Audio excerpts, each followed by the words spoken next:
Hi guys, today we're gonna do a unboxing on a Flysky radio system.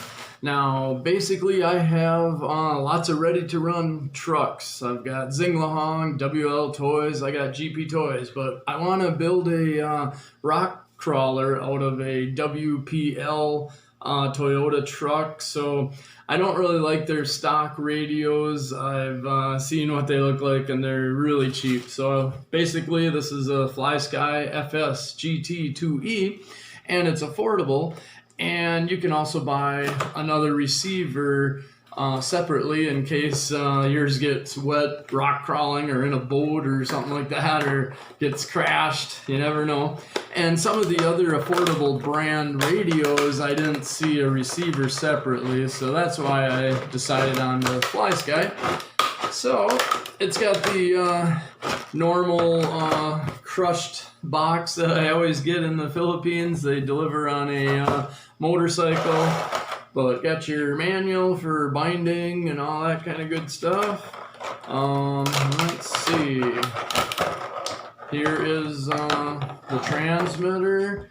It's got a pretty cool little dust cover on the top. When it sits on the shelf and stuff, it won't have all the dust on the controls. And the main thing I looked for, back in the day I had Futaba and 4-channel system. I'd take it out of my plane, put it in my boat, put it in my nitro car, and then in my regular Kyosho cars. But I like having servo reversing, because like in a boat sometimes you can only get the servo in one way and it'll be going the wrong way to turn your rudder, be all opposite. So if you can't work around your motor and your shaft and your battery and all that, you just flip the servo reversing and it works good for that. So yeah, it's got a nice rubbery grip on it. You know, I've seen cheaper transmitters with nothing, all slippery, so it's not too bad.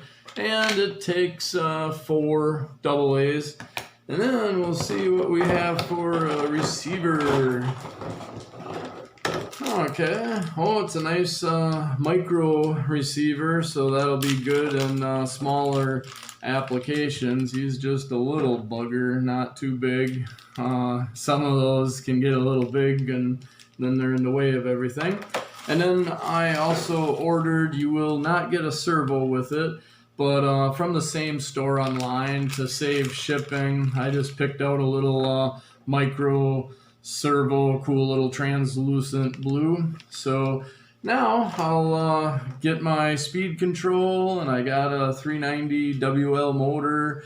So we'll test it all out, put the batteries in the transmitter and see what we got. And then my next builds, I will just either zip tie the receiver in my cars and my speed control, or put double-sided or tape or something so I can remove it and go project to project. That's what I like to do.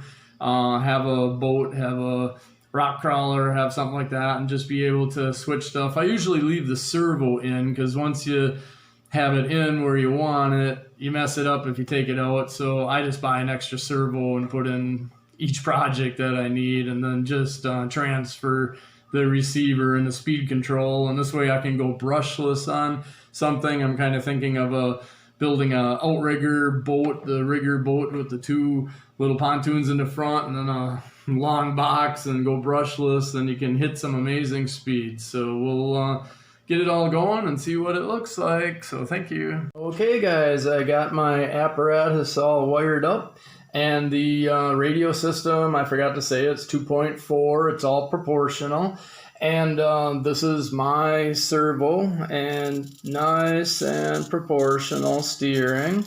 And I got it hooked up to a 2S LiPo 7.4 volts. And there's my regular brushed speed control right here, and then the 390 brushed motor. But in the future, I can easily plug in a brushless speed control and a brushless motor for something like a boat, because a boat takes a lot of power to go fast.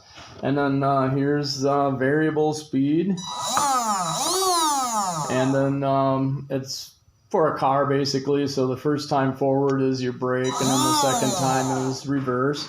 And let's see, what else was I gonna say? Oh yeah, they already at the factory did the bind between the transmitter and the receiver, so there was nothing to do to make it bind up. They just give you the instructions. There's a little bind button, and then they have the little plug to bind if you have a different receiver that would still run on the same compatible system, or in the future if you know, like I might buy one more receiver, so then I'd have to bind it up. But yeah, so now my projects can continue, and I'll take a little break from the Ready to Run RC, and I'll start being a little more creative like I was as a kid when I'd build a boat from a kit and build the Kyosho cars and trucks from a kit, and then put in my radio and my own battery and all that stuff. So